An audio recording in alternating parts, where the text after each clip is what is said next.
আমাদের নবীজি সাল্লাল্লাহু আলাইহি ওয়াসাল্লাম যার আখিরাতের মর্যাদার অগণিত, আল্লাহ কোরআনুল কারীমে বলছেন, নবী ওয়ালাল আখিরাতু খায়রুল লাকা মিনাল উলা। নবীজি সাল্লাল্লাহু আলাইহি সাল্লামকে আল্লাহ পছন্দ করে বলছে, বন্ধু, দুনিয়াতে আপনাকে আমি যত সম্মান দিছি তার চাইতে কোটি গুণ বেশি সম্মান আমি আপনাকে আখিরাতে দেব। আখিরাতের সম্মান আরো অনেক বেশি, অনেক বেশি, অনেক বেশি। সেই নবী সাল্লাল্লাহু আলাইহি ওয়াসাল্লাম আখিরাতে যিনি সুপারিশ করবেন, আখিরাতে যিনি জান্নাতের উদ্বোধন করবেন, আখিরাতে সর্বপ্রথম আল্লাহকে যিনি সেজদা দিবেন, আখিরাতে হাসরের মাঠে যার হাতে আল্লাহর প্রশংসার পতাকা থাকবে, আখিরাতে হাসরের মাঠে সমস্ত নবী এসে আমাদের নবীর পতাকার নিচে এসে দাঁড়াবে, আখিরাতে যিনি সমস্ত নবীর ঈমান উম্মতের পক্ষে সারা হাসরবাসীর পক্ষ হয়ে আল্লাহর সাথে প্রথম কথা বলবে, সুপারিশ করবে, এত কথা, এত মর্যাদা, এত সম্মান, এত ইজ্জত যার, সেই নবী সাল্লাল্লাহু আলাইহি ওয়াসাল্লাম আল্লাহর কসম আল্লাহ প্রত্যেক দিন 5 ওয়াক্ত নামাজে পরে নবীজি বিশেষভাবে একটা দোয়া করতেন, আল্লাহুম্মা হাসিবনি হিসাবান ইয়াসীরা। আয় আল্লাহ, এত মর্যাদার ঘোষণার পরেও আমার ভয় হয় আমি বন্ধুর, আপনার বন্ধু আমি, আমার হিসাব হাসরের দিন আপনি সহজ করে দেন। আপনি কি? আপনি বলেন তাহলে আপনি কি, আমি কি? আমাদের আছে কোনো পাত্তা? আছে কোনো? নবীজির সামনে আমাদের কোনো পাত্তা আছে কোনো? তো তিনি এই দোয়া কেন করতেন? তাইলে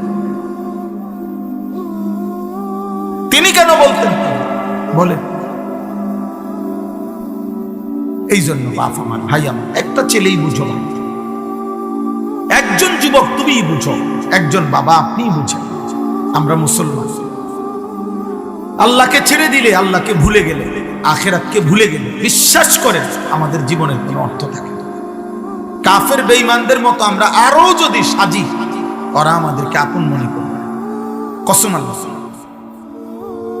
এটা আল্লাহর কথা কোরআনে আল্লাহ বলছে, পৃথিবীর কোন বেঈমান তোমাদেরকে যতক্ষণ পর্যন্ত তুমি তোমার ইসলাম ত্যাগ করে পূর্ণাঙ্গ তাদের ধর্মের অন্তর্ভুক্ত না হবে, ততক্ষণ পর্যন্ত তারা তোমাকে দিল থেকে গ্রহণ করবে না। ওয়ালান তারদা আনকাল ইয়াহুদ ওয়ালান নাসারা হাত্তা তাত্তাবিআ মিল্লাতি। তুমি বলতে হবে আমি মুসলমান না, আমি কাফের, এটা বলতে হবে, এবং বাস্তবিক অর্থে তুমি তাদের কুফরি গ্রহণ করতে হবে। এই জন্য আমরা আজকে অনেক ছেলে, তোমরা বাবা বুঝতে চাচ্ছ না, তোমাদের চুল, চেহারা, লিবাস, পোশাক, তোমাদের 24 ঘন্টার খাওয়া দাওয়া, চলাফেরা, উঠা বসা, প্রতিনিয়ত ইচ্ছায় হোক অনিচ্ছায় হোক, বুঝে হোক না বুঝে হোক, আব্বা তোমরা মুশরিক, বেঈমান, কাফের, ইহুদি, খ্রিস্টান, মুরতাদ, আল্লাহদ্রোহী দুশমনের মতো নিজেদেরকে গড়ে নিচ্ছ, পার করছো হায়াত। ভুল করছো না। দুশমন কোনোদিনও তোমার আপন না হয়। তোমাগরে আমাগরে নিয়া এই পৃথিবীর ইউরোপের বেঈমানরা আমগরে নিয়া ডুগডুগি বাজায় আর বান্দর খেলা খেলে। ওই যে ছোট্ট একটা ডুগডুগি আছে, এটা ঘুরাইলে বান্দর নাচে। আমাদেরকে বলছে, মুসলমানের বাচ্চাকে পর্যন্ত বলছে যে তুই মুসলমান, তো আমরা বেঈমান, আমরা তোকে চুলের কাটিং দিলাম, এই মাসে চুলের দিকে ফিরা, পরের মাসে বলল ওই দিকে ফিরা, তারপরের মাসে বলল সামনের দিকে বাড়, তারপরের মাসে বলল ডান দিকে কমা। আহা, তোমারে দিয়া ডুগডুগি খেল, বান্দরের মতো নাচায়। ছি ছি, হাইসো না, লজ্জা থাকলে হাইসো। সুস্থ মানুষ নিজের অসভ্যতার কথা শুনলে হাসে না, বরং প্রতিবন্ধী মানুষ, মাথায় সমস্যা, যার ব্রেনে ডিস্টার্ব, ওই মূলত আপন মনে হাসে। যে বুঝে না, কারণ সে তো মানসিক সমস্যা। এজন্য প্রত্যেক পাগল যারা মানসিক রোগী, তারা নিজে নিজে হাসে। সে তো বুঝে না যে সে কি করছে। কিন্তু তুমি, আমি তো সুস্থ স্বাভাবিক, তুমি কেন বুঝবা না যে এটা তোমার ধর্ম না? এতটুকু তুমি কেন বুঝলা না বাবা? এটা তুমি কেন বুঝলা না যে চুল দিয়া ইহুদি হওয়া যায় না, ওদের মতো হওয়া যাবে না? শুধু শুধু তুমি সাজতে গেলে আর কিন্তু ওরা তোমারে নিবে না। ওরা তোমাকে নিবে না। আজকের পৃথিবীতে এটাই বাস্তব। বলতে পারে না ফজরের নামাজের ওয়াক্ত হয় কখন। এই পরাজয় আমাদের, বলেন এই ব্যর্থতা আমাদের। আমাদের একজন মুসলমান আজকে 40 বছর ধরে সুদ খায়, 40 বছর ধরে কিস্তি নেয়। উনি আজও জানে না এটা হারাম কিনা, উনি আজও বুঝতে পারে নাই উনি এটা ছাড়বে কখন। আমাদের একজন মুসলমান চাচা 60 বছর এখনো বিড়ি সিগারেট খায়, উনি জানেও না এটা ছাড়বে কোন দিন, উনি জানেও না হয়তো এটা গুনাহ কিনা, অথবা উনি বলতে পারেন উনি এটা কি মনে করছে। একজন বয়স্ক লোক, বুড়া মানুষ, প্রতিদিন নিয়ম মাফিক 60-65 বছর চা দোকানে বসে বসে টেলিভিশনে নাচ গান দেখে, নর্তকীর নাচ দেখে, বিড়ি সিগারেট খায়, কথায় কথায় গালি দেয়।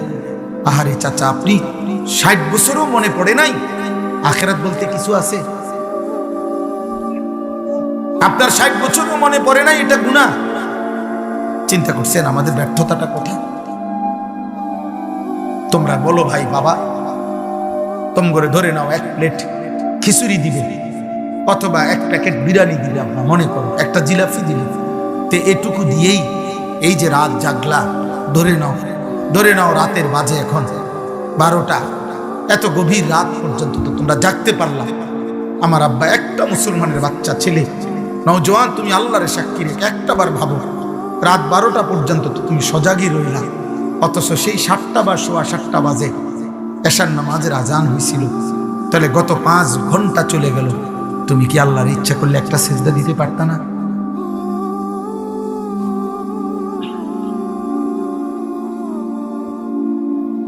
বলো না মাফ, খাও, এক বিরিয়ানি খাও।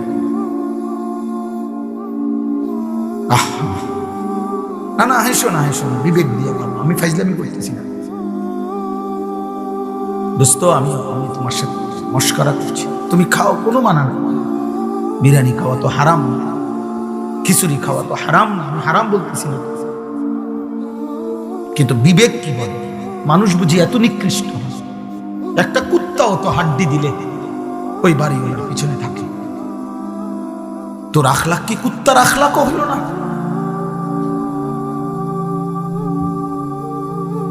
একটা কুত্তাও তো 2-4টা হাড্ডির কৃতজ্ঞতা আছে তার ভিতরে, যে বাড়িতে আমারে কয়েকদিন হাড্ডি খাওয়াইছে। তোর জীবন বেনামাজি, তোর কপালের উপর থুতু, বেটা থুতু দিলাম তোর কপালে,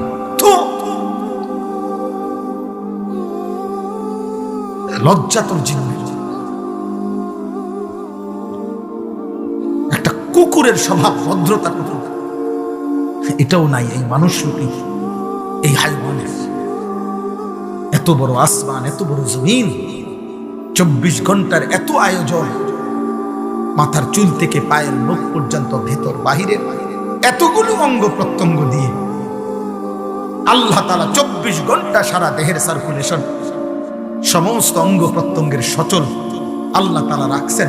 প্রতিটা নিঃশ্বাস, প্রতিটা চোখের দৃষ্টি, প্রতিটা হাতের শক্তি, প্রত্যেকটা ব্রেনের শক্তি, বিনিময়ে একটা সিজদা দিবেন।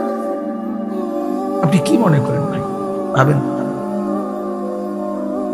আজকে এক বাবা আমার কাছে দোয়া চাইছে, তার একটা ছেলে দাঁড়ায় দিচ্ছে, ধরে রাখছে কোলা, বুঝছেন? 17 বছর না জানি 18 বছর বয়স বাচ্চাটা, ছেলেটা প্রতিবন্ধী, কথা বলতে পারে না, দাঁড়ায় থাকতে পারে না বাপের কোলে, 18 বছরের মতো বয়স। কয় হুজুর, আমি যে 18 বছর 17 বছর হইব এই বাচ্চাটারে, বাচ্চা তো না, বয়স, কোলে করে খাওয়াই কোন রকম। কমরে আবার খুব কাইদা দিছে, কমরে একটা কিন্তু ফু দিয়া। 17 বছর বয়স, কোনদিন ছেলেটা দাঁড়াইতে পারে না, একটা শব্দ মুখে বলতে পারে না, প্রতিবন্ধী। এই মা কি কষ্টটা করতেছে ভাবেন তো। যে মাটা এই বাচ্চাটারা যে 17টা বছর পালতেছে, ওই বেটিটার কি পরিমাণ কষ্ট হইতেছে, ওই বাবাটার কি পরিমাণ কষ্ট হইতেছে, তার জীবনের আর আনন্দ কোথায়? প্রতি মুহূর্তে যে বাচ্চাটা এরকম মাজুর, ওই স্বামী স্ত্রী তো সারাক্ষণই পেরেশানি করে। আর সেখানে আল্লাহ তাআলা তোমাদেরকে এমন সুস্থ সবল দিছে এই উলঙ্গ নাচার, এই চুল আর এই তামসা করার জন্য। এই শুধু খাইবা, ঘুমাইবা, ফুর্তি করবা, লাথি দিবা, উষ্টা দিবা, মোটরসাইকেল চালাইবা, নারী দেখবা, ছবি দেখবা, খালাস আব্বা। এর জন্য তোমার বাবা আজকে 16 বছর বিদেশ। এই তুমি যাতে নিরিবিলি নারী, ছবি আর অস্থিরতার অসভ্যতা করতে পারো, এই জন্য তোমার বাবা প্রবাস থেকে ঘাম ঝরাচ্ছে না। এটা ইনসাফ।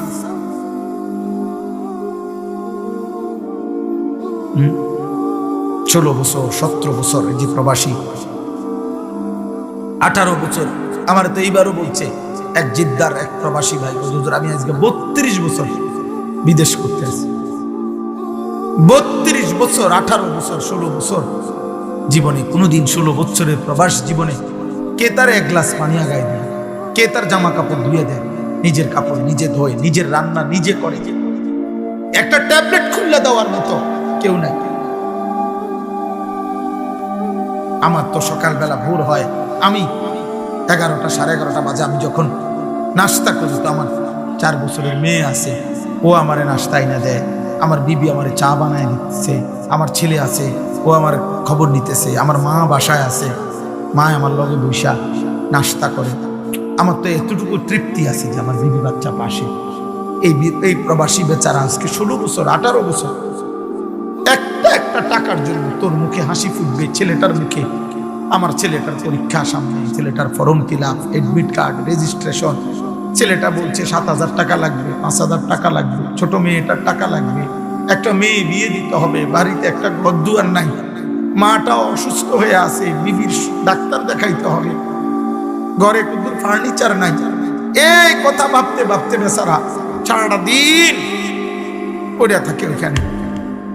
আর সন্তান নামের এই হাইওয়ান, মানুষ নামের এই জানোয়ার তার বাবার এই কষ্টের টাকা দিয়ে 24 ঘন্টা উলঙ্গ ছবি দেখে। তুই মানুষ না জানোয়ার বেটা, তুই ভাবিস বেটা।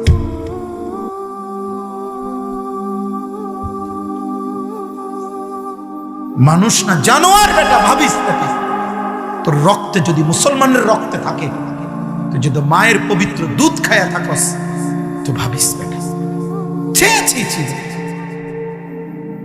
ধিক তোর কপালে, ধিক তোর জীবন, অভিশপ্ত এই জীবন বেটা। খাইও বেটা, ওরা খাওয়াবে তোমাদেরকে, বিরিয়ানি দিবে, বসো নিও, চিল্লাইয়া হাঙ্গামা। একটা বিরিয়ানি দিতে লাগলে, 1 প্লেট খিচুড়ি দিন, চিৎকারে মনে হয় যেন একটা যুদ্ধ শুরু হয়েছে। কি করে আহা, মনে হচ্ছে তাদের বংশের কেউ কোনোদিন, তাদের বংশ জন্মের পরে কেউ কোনোদিন সে জীবনে কোনোদিন মনে কিছু খাইছেন। কেন এমন চিল্লাইবা কেন? জীবনের মাকসাদ এটা, 1 প্লেট বিরিয়ানি জীবনের শেষ কথা। আল্লাহ তোমাদেরকে বুঝ দান করেন। আল্লাহ তোমাদের কারো দিলের মধ্যে একজনের দিলেও যদি অনুভূতি জাগে, তুমি সেজদা দিও আল্লাহ।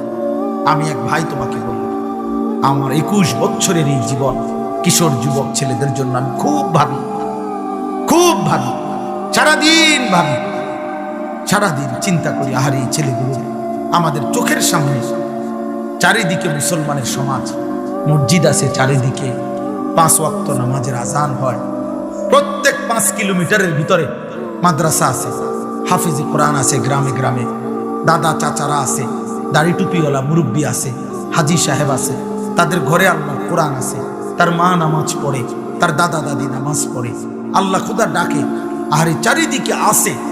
এরপরেও এই সব কিছুর মাঝখানে থাইকা মাত্র 16 বছর এই গাদ্দার, এত বড় গাদ্দার, মাত্র এত কম বয়সে এই গাদ্দার 1 ওয়াক্ত নামাজ পড়েন। কত বড় জানোয়ার! এতগুলো মসজিদের আজান তোর কলজাটার মধ্যে একটু নড়ায় না? ছি ছি ছি বেটা, তোর বিবেকের উপরে আফসোস। লাকাদ আদাল্লানি আনি যিকরি বাদা ইজ জাআনি ওয়া কানা আশ-শাইতানু লিল ইনসানি খাযুলা।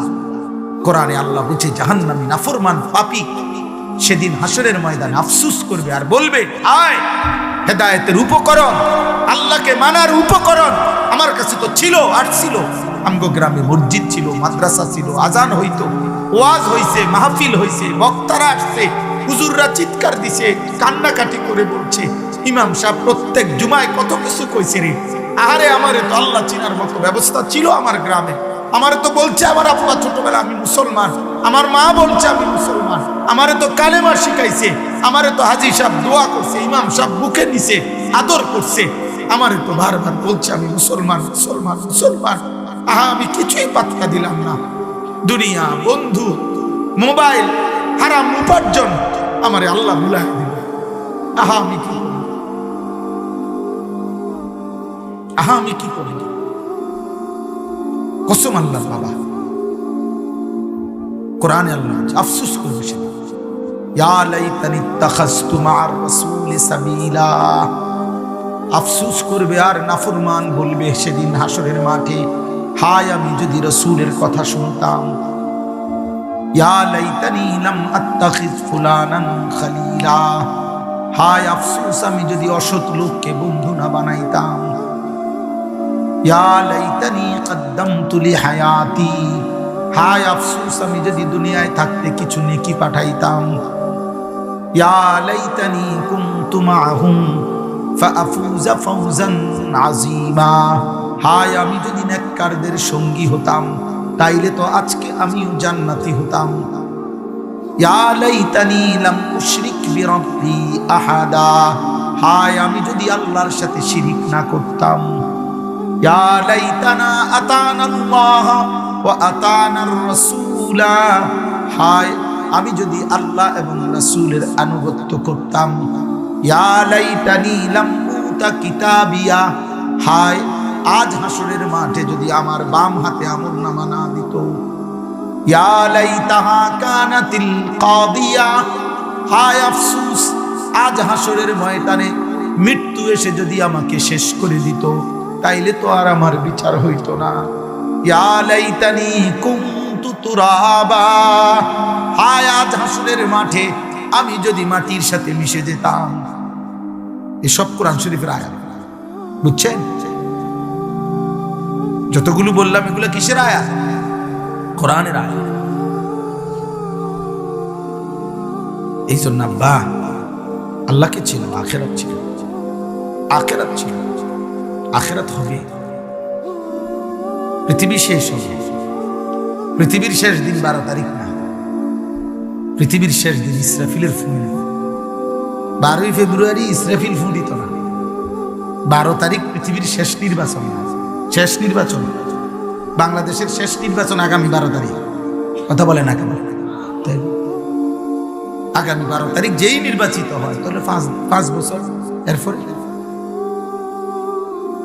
5 বছর এও টিকলে না। 5 বছর যদি এর আগে দৌড় লাগে, কথা বোঝেন নাই? যেই আসুক, টিকবে না না টিকবে, থাকবে না না থাকবে, সব ফয়সালা কোথায়? অতএব বাবা বুঝতে শিখে, ছেলের আব্বা বুঝতে শিখো, চূড়ান্ত দিন তো আখিরাতে। সফলতা কিংবা ব্যর্থতা সেটা আখিরাতে। সবাই বলতেছে, পত্রিকাওয়ালারা লিখতেছে 12 তারিখ দেখা যাবে সন্ধ্যাবেলায় শেষ হাসিটা কে হাসে।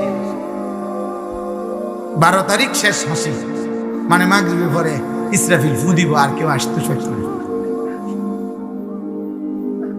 12 তারিখ সূর্য ডুবলে কি ইসরাফিল ফু দিব। এই জন্য 12 তারিখ সন্ধ্যার আগে আগে আপনারা রেডি হয়ে থাকেন। আসলে আসবেন, কাঁদলে কাঁদবে, যাই করবে মাগরিবের আগে।